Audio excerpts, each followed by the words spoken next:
Praise Lord అమ్మా. Good morning. ప్రభునేసుక్రీస్తు నామములో ఈ ఉదయకాలపు శుభవందనాలు మీ అందరికీ తెలియచెప్తున్నాను. అమ్మా, అందరూ బాగున్నారా? ఎలా ఉన్నారు? దేవునికి స్తోత్రం. మేము కూడా బాగున్నాం. దేవుని కృపను బట్టి, ఆయన ఇచ్చినటువంటి ఆరోగ్యాన్ని బట్టి, ఆయన ఇచ్చిన ఆయుష్ని బట్టి దేవునికే స్తోత్రం. నిజంగా మన దేవుడే ఈరోజు మనలను ఆరోగ్యముతోను, ఆయుష్తోను, ఆయన కృపతోను, ఆయన ఇచ్చే మాటతో మనం బ్రతుకుతున్నాము. అందుకనే ఈ ఉదయకాలం మనందరం లేచాము, స్తుతించాము, ఆరాధించాము, ప్రార్థించాము. ప్రభు మనకి తోడుగా ఉన్నాడు.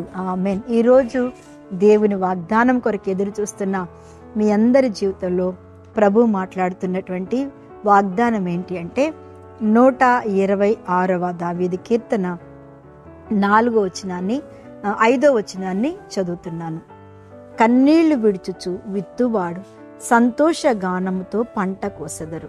పిడికెడు విత్తనములు చేత పట్టుకుని ఏడ్చుచూ పోవు విత్తువాడు సంతోష గానము చేయిచు పనులు మూసుకుని వచ్చును.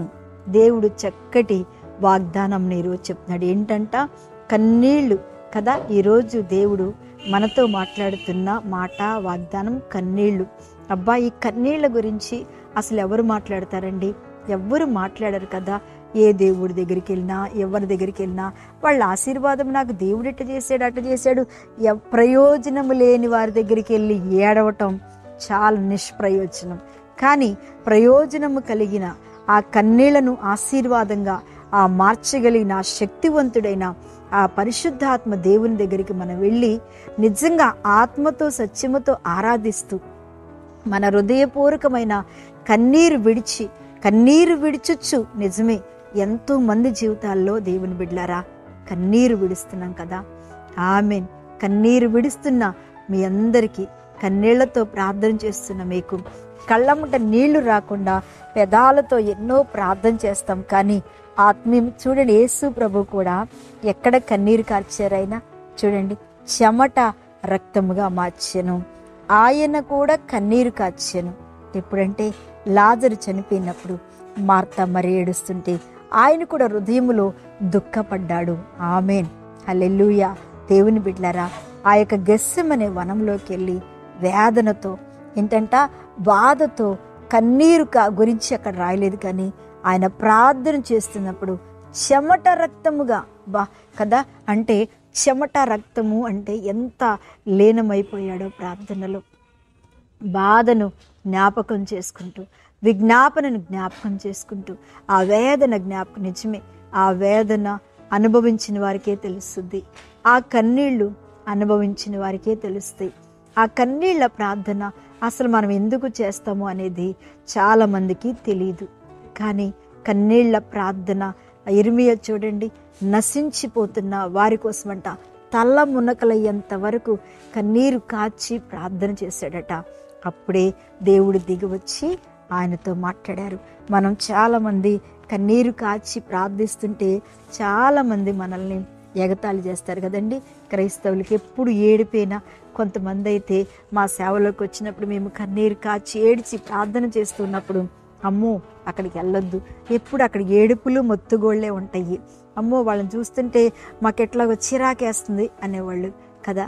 నిజమే, ఏమేస్తుందంట? చిరాకేస్తుందంట వాళ్ళకి. నిజమే. ఎందుకంటే కన్నీళ్ళ అనుభవం వారికి తెలియదు, కన్నీటి ప్రార్థన వారికి తెలియదు, కన్నీళ్లలో ఉన్న ఆశీర్వాదం వారికి తెలియదు, కన్నీళ్లలో ఉన్నటువంటి విత్తనాలు ఏ రీతిగా విత్తబడతాయో వారికి తెలియదు. నీళ్ళల్లో ఉన్న విత్తనాలు ఎంత బాగా పైకి వస్తాయో, కన్నీళ్ళలో ఉన్న అనుభవాలు, కన్నీళ్ళలో ఉన్న కష్టాలు, కన్నీటిలో ఉన్నటువంటి సమస్త పరిస్థితులు ఎట్లుంటాయంటే సంతోషగానం అనే పంటను కోసేటట్టుగా ఉంటాయి. ఆమెన్. కన్నీరు అనేది ఒక వరమమ్మ, అది అందరికీ రాదు. దేవుడు కూడా అది అందరికీ ఇవ్వరు. ఒక ఇర్మియా భక్తుడికి ఇచ్చాడు, దావీదు భక్తుడికి ఇచ్చాడు. దావీదంట ఆయన అన్నాడు, అయ్యా ఏడ్చి ఏడ్చి నా పరుపు తేలాడుతుంది. చూసారా, ఆయన సింహాసనానికి అధిపతి అయ్యాడు. ఇర్మియా నశించిపోతున్న ఆత్మలకు సింహాసనం ఎక్కే యోగ్యుడయ్యాడు. అలాగే మన జీవితంలో దేవుని బిడ్డలరా, కన్నీరు కారుస్తున్నావా? దేవుని సన్నిధిలో నా కన్నీరు ఇక తీయడా దేవుడు అనుకుంటున్నావా?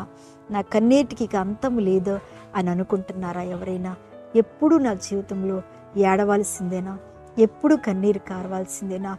ఇక ఈ కన్నులు ఈ నీళ్లుంటాయా, ఇంకిపోతాయా అని బాధ అనిపిస్తుందా? భయపడకు. ఎందుకో తెలుసా? ప్రభువైన యేసు మనకు తోడుగా ఉన్నాడు. ఆయన కృప మనకి తోడుగా ఉంది. ఆయన సన్నిధి మనకి తోడుగా ఉంది. నీ కన్నీళ్లలో ప్రతి ఆశీర్వాదము కొట్టుకుని వస్తుంది.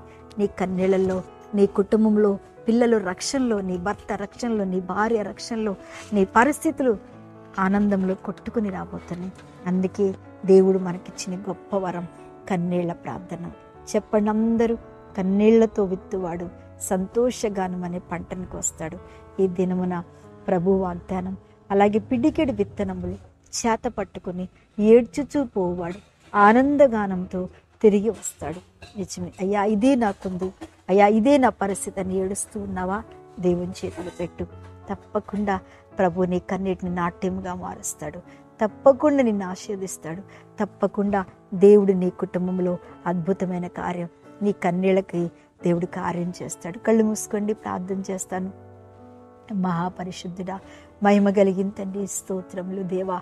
ఈ సమయంలో ఎంతమంది బిడ్డలైతే ప్రార్థిస్తున్నారు, ప్రభు స్తుతిస్తున్నారు, వారి జీవితంలో నాయన మీరు ఈరోజు ఉదయకాలం అంతా వారికి తోడుగా నీడుగా ఉండి నడిపించి తండ్రి దీవించమని, మహిమ పొందుకోమని, ప్రతి ఒక్కరిని ఓదార్చి ధైర్యపరిచి కన్నీళ్లు ఆనందముగా మార్చి దీవించమని యేసు నామమున అడుగుచున్నాను తండ్రి. ఆమేన్. ప్రైజ్ లార్డ్ అమ్మ. దేవుడు మిమ్మల్ని దీవించును గాక. ఆమేన్.